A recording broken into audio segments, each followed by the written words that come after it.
Conduire lorsqu'on ne voit pas ou très mal, cela paraît impossible. Et pourtant, une association organise des stages pour que ces personnes en situation de handicap visuel retrouvent des sensations oubliées. Ce matin, 6 d'entre elles étaient sur le circuit de Champier en Isère.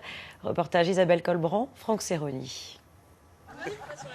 C'est la deuxième fois que Serge emprunte un circuit. Ici, il va retrouver des sensations vécues antérieurement quand il voyait encore. L'espace d'une matinée, il redevient conducteur. Droite 5, droite 10, droite 15, droite 20.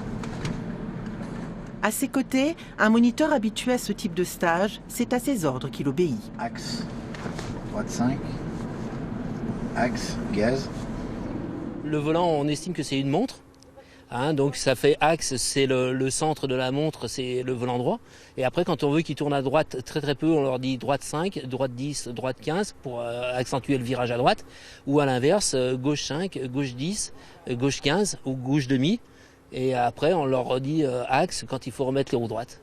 Ce matin, ils étaient 6 à se relayer sur un circuit entièrement dédié à leur performance. Nathalie a perdu en grande partie la vue il y a 20 ans. Elle adorait conduire. Alors forcément, ça change la donne. Droite. J'ai toujours bien aimé la vitesse, vous en doutez bien. Mais de me donner la possibilité sur un circuit, et en plus quand il y a la voiture qui va bien, c'est juste une sensation qui est... de vitesse, de glisse, c'est d'enfer. J'adore.